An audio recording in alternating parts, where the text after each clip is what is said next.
तीन साधु और एक विधवा। छिपा हुआ खजाना हिमालय की ऊंची वादियों में, जहां बादल पर्वतों से गले मिलते हैं, एक छोटा सा गांव बसा था, मोहनपुर। यह गांव अपनी शांत सुंदरता और रहस्यमयी कहानियों के लिए जाना जाता था। लेकिन इस रात मोहनपुर की हवाओं में कुछ अजीब सा था। चांद की फीकी रोशनी में बर्फ की चादरें चमक रही थीं और गांव के किनारे पर एक पुरानी झोपड़ी में रहती थी सावित्री, एक विधवा जिसकी जिंदगी दुख और तन्हाई से भरी थी। आज रात उसकी झोपड़ी के बाहर तीन साधुओं की आहट ने सन्नाटे को तोड़ दिया। अनजान मेहमान रात के गहरे अंधेरे में सावित्री को अपनी झोपड़ी के दरवाजे पर हल्की सी खटखट सुनाई दी। उसने अपनी फटी पुरानी शाल लपेटी और डरते डरते दरवाजा खोला। बाहर हवा इतनी ठंडी थी कि सांसें भी जम रही थीं। सामने तीन साधु खड़े थे। उनके चेहरों पर लंबी दाढ़ियां, माथे पर राख का तिलक और आंखों में एक गहरी चमक थी। उनकी मौजूदगी में एक रहस्यमयी आकर्षण था जो सावित्री को बेचैन कर गया। माता, हमें रात के लिए आश्रय चाहिए, पहले साधु ने गूंजती आवाज में कहा। उसकी आवाज ऐसी थी मानो पहाड़ों की गुफाओं से आ रही हो। सावित्री ने हिचकिचाते हुए कहा, मेरे पास तो सिर्फ यह टूटी फूटी झोपड़ी है, लेकिन अगर आप ठंड में बाहर नहीं रहना चाहते तो अंदर आ जाएं। तीनों साधु बिना एक शब्द कहे अंदर चले आए। सावित्री ने जल्दी से चूल्हे में आग जलाई और उनके लिए सूखी रोटियां और थोड़ा सा हलुका साग परोस दिया। साधु चुपचाप खाने लगे, लेकिन उनकी नजरें बार बार सावित्री पर टिक रही थीं। उसने महसूस किया कि इन साधुओं में कुछ अनकहा सा है, जैसे वे कोई गहरा रहस्य लिए बैठे हों। रहस्य का पर्दा रात और गहरी हो गई। सावित्री ने साधुओं से पूछा, आप लोग कौन हैं? इतनी रात को इस सुनसान गांव में क्या कर रहे हैं? दूसरे साधु, जिसके चेहरे पर एक गहरा निशान था, ने रहस्यमयी मुस्कान के साथ कहा, हम तपस्वी हैं माता, हमारी यात्रा का कोई अंत नहीं, लेकिन हम यहां एक खास उद्देश्य से आए हैं। खास उद्देश्य? सावित्री का दिल जोर से धड़का। उसने अपनी घबराहट छिपाते हुए पूछा, कैसा उद्देश्य? तीसरा साधु, जो अब तक खामोश था, अचानक बोला, हम एक प्राचीन खजाने की तलाश में हैं, एक खजाना जो सदियों से इस गांव में छिपा है। सावित्री हंसने लगी, लेकिन उसकी हंसी में डर था। खजाना इस गरीब गांव में? बाबा, आप मजाक कर रहे हैं। पहला साधु गंभीर होकर बोला, यह मजाक नहीं माता, यह खजाना तुम्हारी झोपड़ी के नीचे दबा है। सावित्री का चेहरा पीला पड़ गया। उसकी झोपड़ी? उसने तो कभी ऐसा कुछ नहीं सुना, लेकिन साधुओं की आंखों में एक अजीब सी सच्चाई थी। क्या वाकई उसकी झोपड़ी के नीचे कुछ छिपा है, या यह कोई जाल है? अतीत की गूंज अगली सुबह। साधुओं ने सावित्री से कहा कि वे उसकी झोपड़ी का फर्श खोदना चाहते हैं। सावित्री ने मना किया, लेकिन साधुओं ने उसे एक कहानी सुनाई। 200 साल पहले साधु ने शुरू किया। इस गांव में एक तपस्विनी रहती थी जिसका नाम था अनुसुईया। वह अपनी भक्ति और दया के लिए जानी जाती थी, लेकिन एक रात कुछ डाकुओं ने उसकी झोपड़ी पर हमला कर दिया।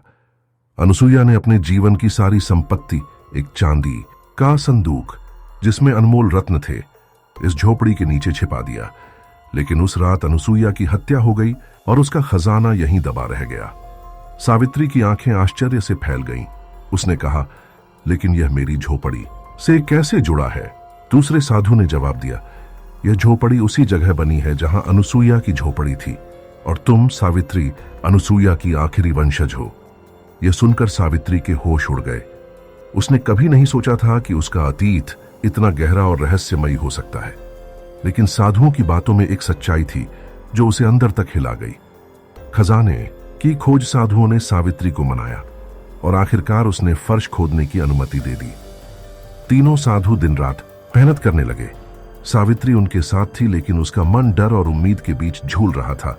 क्या वाकई कोई खजाना मिलेगा, या यह सब एक धोखा है?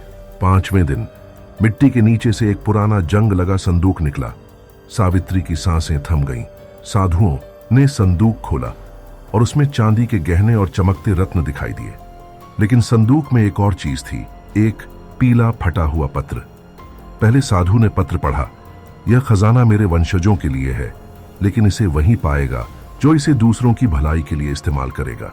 और सावधान, इस खजाने की रक्षा एक श्राप से होती है। सावित्री की आंखों में आंसू आ गए। उसने अपने पति को खोया था, अपनी बेटी को गरीबी में पाला था। यह खजाना उसके लिए एक नई जिंदगी का वादा था, लेकिन श्राप का जिक्र सुनकर उसका दिल कांप गया। विश्वास का इम्तिहान। उसी रात जब सावित्री अपनी बेटी के साथ सो रही थी, उसने साधुओं को चुपके से बात करते सुना। हमें यह खजाना ले जाना होगा, यह हमारा है, एक साधु बोला। सावित्री का दिल टूट गया। क्या ये साधु वाकई तपस्वी थे या सिर्फ ठग? उसने चुपके से उनकी बातें सुनी। साधुओं की योजना थी कि वे सुबह होने से पहले खजाना लेकर भाग जाएं, लेकिन तीसरे साधु ने कुछ ऐसा कहा जिसने सावित्री को और डरा दिया। हमें सावित्री को भी रास्ते से हटाना होगा, वह बहुत कुछ जान चुकी है। सावित्री ने हिम्मत जुटाई। उसने अपनी बेटी को सुरक्षित जगह भेजा और गांव के मुखिया को सारी बात बताई। गांव वालों ने साधुओं को घेर लिया। साधुओं ने विरोध किया, लेकिन गांव वालों ने उन्हें खजाने के बिना भगा दिया। श्राप का सच। सावित्री ने खजाने को गांव की भलाई के लिए इस्तेमाल करने का फैसला किया। उसने एक स्कूल बनवाया, गरीबों के लिए राशन की व्यवस्था की और गांव को नया जीवन दिया। लेकिन हर रात उसे एक अजीब सा सपना आता था। सपने में अनसुईया दिखती थी, जो उसे चेतावनी देती थी, खजाना तुम्हारा है, लेकिन इसे संभाल कर रखना, इसका एक हिस्सा अभी भी गायब है। एक दिन सावित्री को संदूक में एक गुप्त तह मिली। उसमें एक छोटा सा नक्शा था जो गांव के पास एक गुफा की ओर इशारा करता था। नक्शे के साथ एक चेतावनी भी थी। गुफा में जो है उसे सिर्फ सच्चा दिल वाला ही हासिल कर सकता है, बाकी सबका अंत हो जाएगा। सावित्री ने गुफा की तलाश शुरू की, लेकिन गांव में एक नई अफवाह फैलने लगी। लोग कहते थे कि साधु वापस लौट आए हैं। रात के अंधेरे में गुफा के पास 3 छायाएं देखी गई थीं। क्या वे साधु फिर से खजाने के पीछे थे? क्या गुफा में वाकई कोई और रहस्य छिपा है? और क्या सावित्री इस श्राप से बच पाएगी? मोहनपुर आज भी इस कहानी को याद करता है। सावित्री अब एक मांझी नहीं, बल्कि गांव की प्रेरणा बन चुकी थी। लेकिन जब रात गहराती है और हिमालयी हवाएं साई साई करती हैं, लोग कहते हैं कि अनसुईया की आत्मा अभी भी गुफा की रखवाली करती है, यह सुनिश्चित करने के लिए कि उसका आखिरी खजाना सही हाथों में जाए। और गुफा का रहस्य वह अभी भी अनसुलझा है। सावित्री की अगली यात्रा का इंतजार कर रहा है। इस कहानी से हमें सीख मिलती है कि सच्चाई और हिम्मत के साथ हर मुश्किल का सामना किया जा सकता है। सावित्री ने न सिर्फ खजाने की रक्षा की, बल्कि अपने गांव को नई रोशनी दी। आइए इस प्रेरणादायक कहानी को औरों तक पहुंचाएं। अगर सावित्री की हिम्मत और रहस्यमयी खजाने की कहानी ने आपको छुआ, तो इस वीडियो को लाइक करें, शेयर करें और नीचे कमेंट में बताएं कि आपको कौन सा हिस्सा सबसे ज्यादा पसंद आया। नई कहानियों के लिए चैनल को सब्सक्राइब करें और बेल आइकन दबाएं